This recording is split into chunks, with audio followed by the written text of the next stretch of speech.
સુરતના ડિંડોલી વિસ્તારમાં લગ્ન પ્રસંગમાં હવામાં ફાયરિંગનો કેસ બન્યો છે અને ભાજપના સક્રિય કાર્યકર ઉમેશ તિવારીની પોલીસે અટકાયત કરી છે.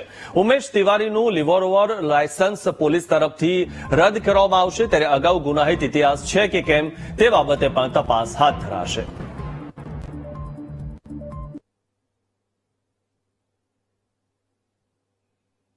તો ભાજપના કાર્યકરની પોલીસે અટકાયત કરી છે. જાહેરમાં ફાયરિંગ કરવા બાબતે અટકાયત કરી છે. રિવોલ્વર માટેનું લાયસન્સ હવે પોલીસ રદ કરશે.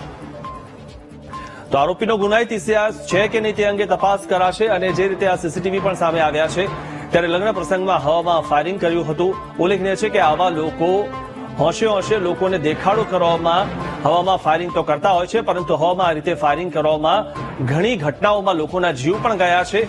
તે જોતા નથી અને માત્ર પોતે કંઈક છે એ બતાવવા માટે આ રીતે હવામાં ફાયરિંગ કરતા હોય છે. ત્યારે આવા લોકોની અટકાયત થવી જોઈએ. તે જ પ્રમાણે ભાજપના કાર્યકરની પોલીસે અટકાયત કરી છે અને તેના રિવોલ્વર માટેનું લાયસન્સ પોલીસ રદ કરશે. કોઈને પણ હથિયારનું લાયસન્સ એમને નથી આપવામાં આવતું, તેની સુરક્ષા માટે આપવામાં આવે છે. આ રીતે હવામાં ભડાકા કરવા માટે આપવામાં નથી આવતું. ત્યારે ભાજપના કાર્યકરની પોલીસે અટકાયત કરી છે અને તેનું લાયસન્સ હવે રદ થશે. ગઈકાલે રાતના 11:15ની આસપાસ ડિંડોલીમાં સાંઈ શક્તિ સોસાયટી છે. આ સોસાયટીમાં એક ફાયરિંગની ઘટના બની હતી, જે અનુસંધાને પોલીસે તરત જ એફઆઈઆર નોંધી હતી. એફઆઈઆર નોંધીને આરોપીની શોધખોળ શરૂ કરી નાખી હતી અને તરત જ આરોપીને પોતાના હિરાસતમાં લઈ લીધો છે પોલીસે, અને એના ઉપર કાર્યવાહી પણ કરવામાં આવી રહી છે. અત્યારે પોલીસે જે ઘટના બની છે એમાં બીએનએસની કલમ ઉમેરી અને ગુનો દાખલ કર્યો છે. સાથે સાથે આર્મ્સ એક્ટની કલમો પણ ઉમેરવામાં આવી છે.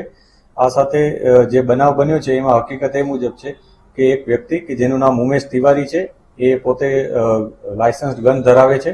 એ લાયસન્સ વેપન લઈ અને પોતે ગઈકાલે એના ભત્રીજા કે કોઈના રિલેટિવના મેરેજ હતા, એ મેરેજમાં એને ડાન્સ કરતી વખતે ફાયરિંગ કર્યા હતા. 3 રાઉન્ડ હવામાં ફાયર કર્યા હોવાનું અત્યારે જે અમને સીસીટીવી મળ્યા છે એ મુજબ જાણવા મળે છે.